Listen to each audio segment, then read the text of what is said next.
ओम सहनावतु सहनो भुनक्तु सह वीर्यं करवावहै तेजस्विनावधीतमस्तु मा विद्विषावहै। प्रियात्मन, आज हम आपके सायंकाल की सत्संग सभा में फिर आपके सामने चर्चा करते हैं तैत्तरीय उपनिषद के विषय में।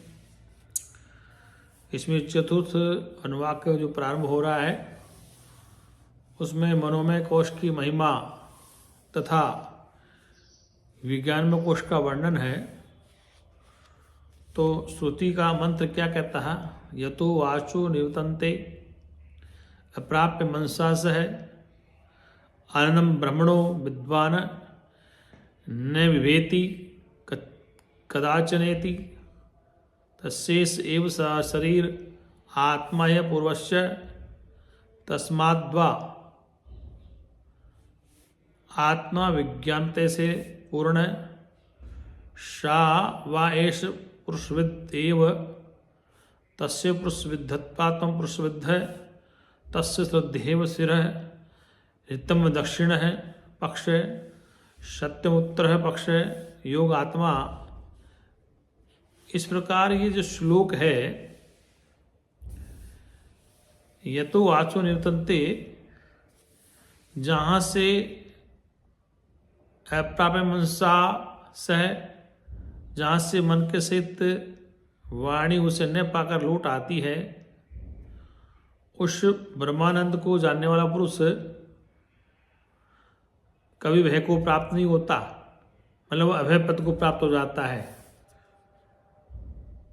मन के सहित वाणी लौट आती, मतलब वो मन का विषय नहीं है, वाणी का विषय नहीं है, और वहाँ से लौट आते हैं। ये जो मनोमय शरीर है वह उस अपने पूर्ववर्ती प्राणमय कोश का शारीरिक आत्मा है। उस इस मनोमय से दूसरा इसका अंतरात्मा विज्ञान में है, उसके द्वारा यह पूर्ण है। वह विज्ञान में भी पुरुषाकार ही है। उस मनोमय की पुरुषाकारता के अनुसार ही यह भी पुरुषाकार है। उसका श्रद्धा ही सिर है, श्रद्धा मानी श्रद्धा ही उसका सिर है। ऋत दक्षिण पक्ष है तथा सत्य उत्तर पक्ष है। योग आत्मा मध्य भाग है। महतत्व पुच्छ प्रतिष्ठा है, उसके विषय में ये श्लोक है। तो यहाँ कहने का तात्पर्य है श्रुति का कि जहाँ से मन के चित्त वाणी उसे न पाकर लौट आते हैं, अर्थात उसको न जानकर वापस लौट आती है। और इस शरीर अर्थात प्राणमय शरीर में रहने वाला आत्मा है कौन? ये जो मनोमय है। तस्माद्वा एतस्ताम इत्यादि वाक्य जो श्रुति के अर्थपूर्वक समझना चाहिए। उस इस मनोमय से दूसरा इसका अनंतर आत्मा विज्ञानमय है, अर्थात मनोमय कोश के भीतर ही विज्ञानमय कोश है। मनमय कोश वेद रूप बतलाया गया था। वेदों के अर्थ के विषय में जो निश्चयात्मिका बुद्धि है, यहाँ कहा आचार्य शंकर भाष्य ने, वेदार्थ विषया बुद्धि निश्चयात्मिका विज्ञानम। वेद के विषय में, वेद के अर्थ के विषय में जो निश्चयात्मिका बुद्धि उसी का नाम विज्ञान है। और वह अंतःकरण का अध्यवसाय रूप धर्म है। तन्मय अर्थात प्रमाण स्वरूप निश्चय विज्ञान से, निश्चयात्मिका बुद्धि से निष्पन्न होने वाला आत्मा विज्ञान में है। क्योंकि प्रमाण के विज्ञान पूर्वक ही यज्ञादि का विस्तार किया जाता है। विज्ञान यज्ञादि का हेतु है। ये बात श्रुति आगे चलकर मंत्र द्वारा बतलाएगी। निश्चयात्मिका जो बुद्धि संपन्न पुरुष को सबसे पहले कर्तव्य क्रम में श्रद्धा ही उत्पन्न होती है निश्चयात्मिका बुद्धि से। अतः संपूर्ण कर्मों में प्रथम होने के कारण वह सिर के समान उस विज्ञान में का सिर है, तो सिरोई है। ऋत और सत्य का अर्थ पहले शिक्षावली 9वें अनुवाक में ही व्याख्या के समान होगा। तो कहने का तात्पर्य है कि ये जो आत्मा है, इसलिए कहा कि है जहां से मन के सहित वाणी लौट आती है, आनंद ब्रह्मण विद्वानम, और विद्वान आनंद में रहता है, उस ब्रह्मानंद को जानने वाला पुरुष कभी भय को प्राप्त नहीं होता है। इसका महत्व है। अब आगे पंचम अनुवाक में कहा है विज्ञान की महिमा तथा आनंदमय कोश का वर्णन। तैत्तिरीय उपनिषद कहती है विज्ञानम यज्ञम तनुते कर्माणि तनुते अपि च विज्ञानाम देवा सर्वे ब्रह्म ज्येष्ठमुपासते विज्ञानम ब्रह्म चेद्वेद तस्माच्च प्रमादति शरीरे पापनो हित्वा श्रवान कामान स्मस्ति तस्य एव सा शरीर आत्मा यह पूर्वस्य तस्माद्वा एतस्माद्वि विज्ञानानंतर आनंदमय आत्मा आनंदमय तेनेषु पूर्ण सा वा एष पुरुष विधि एव तस्य पुरुष विदितामन्यम पुरुष विधि तस्य प्रमेय शिर मोदो दक्षिण पक्ष प्रमोद उत्तर पक्ष आनंद आत्मा ब्रह्म पुच्छ प्रतिष्ठा तत्पेश श्लोको भवति। ये विज्ञान में की महिमा आनंद कोश के वर्णन में बताया है। विज्ञानवान पुरुष यज्ञ का विस्तार करता है और वही कर्मों का भी विस्तार करता है। संपूर्ण देव जो ज्येष्ठ विज्ञान ब्रह्म की उपासना करते हैं, संपूर्ण देव ज्येष्ठ विज्ञान ब्रह्म की उपासना करते हैं। यदि साधक विज्ञान ब्रह्म है ऐसा जान जाए और फिर उसे प्रमाद न करें, अर्थात फिर उसे प्रमादी न होए, तो अपने शरीर के सारे पापों को त्याग कर वह समस्त कामनाओं भोगों को पूर्णतया प्राप्त कर लेता है। ये जो विज्ञान में है वह उस अपने पूर्ववर्ती मनोमय शरीर का आत्मा है।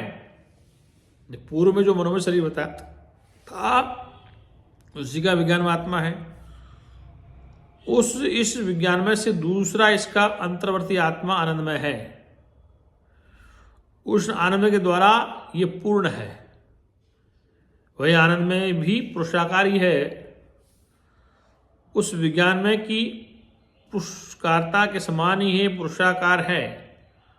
उसका प्रिय ही सिर है, मोद दक्षिण पक्ष है, प्रमोद उत्तर पक्ष है, आनंद आत्मा है और ब्रह्म उच्च प्रतिष्ठा है। इसके विषय में यही श्लोक है। तो अब आचार्य शंकर भाष्य कर रहे हैं विज्ञानम यतम तनुते, विज्ञान यज्ञ का विस्तार करता है। मतलब कोई भी यज्ञ होगा विज्ञान से होगा, अर्थात विज्ञानवान पुरुष ही श्रद्धादिपूर्वक यज्ञ का अनुष्ठान करता है। अतः यज्ञानुष्ठान में विज्ञान का कर्तव्य है। और सुनते और तनुते, इसका भाव यह है कि कहीं वही कर्मों का भी विस्तार करता है। इस प्रकार क्योंकि सब विज्ञान का ही किया हुआ है। ये विज्ञान में आत्मा ब्रह्म है, इसलिए कहा कि विज्ञान में आत्मा ब्रह्म है, ऐसा कहना ठीक है। यही नहीं, इंद्रियादि संपूर्ण देवगण विज्ञान ब्रह्म की जो सबसे पहले उत्पन्न होने वाला होने से ज्येष्ठ है, अथवा समस्त वृत्तियां विज्ञान पूर्वक होने कारण जो प्रथमोत्पन्न है, जो पहले उत्पन्न हुआ है, उस विज्ञान रूप ब्रह्म की उपासना अर्थात ध्यान करते हैं। तात्पर्य है कि वे उस विज्ञान में ब्रह्म में अभिमान करके उसकी उपासना करते हैं।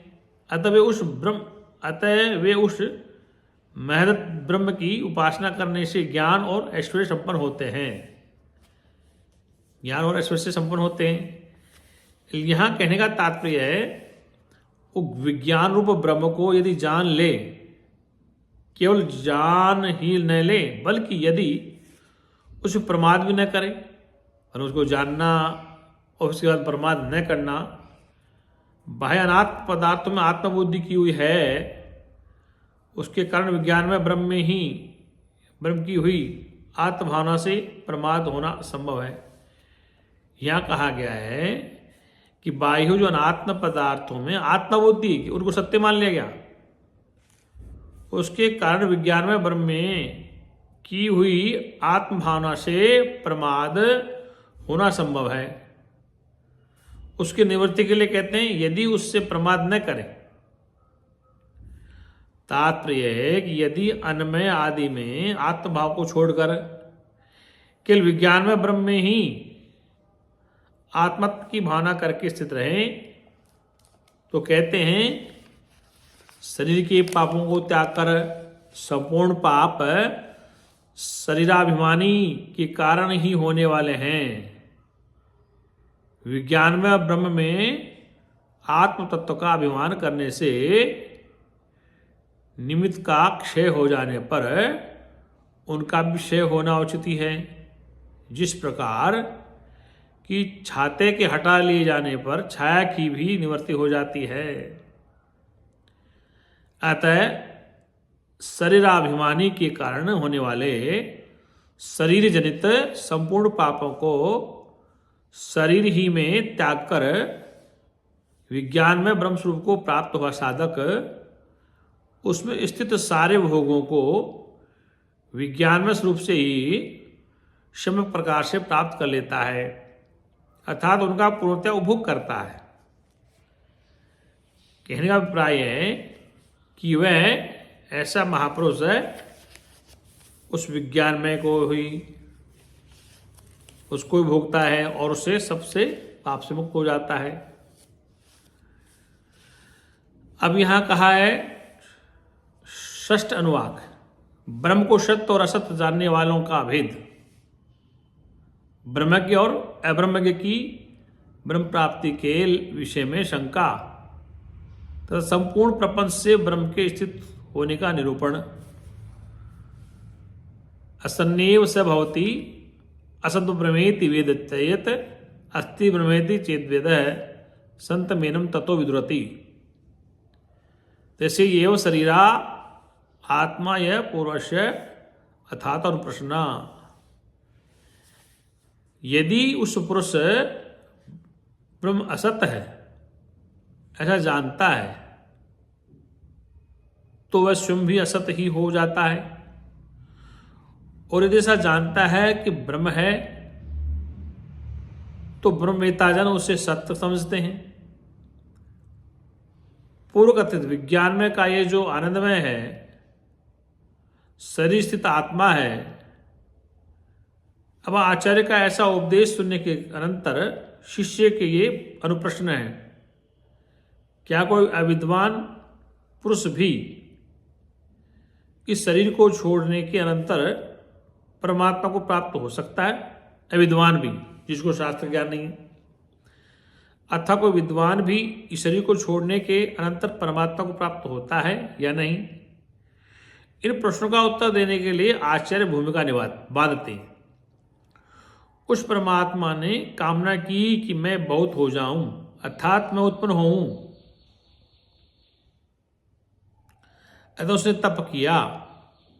उसे तप करके ये जो कुछ है इस सब की रचना करी।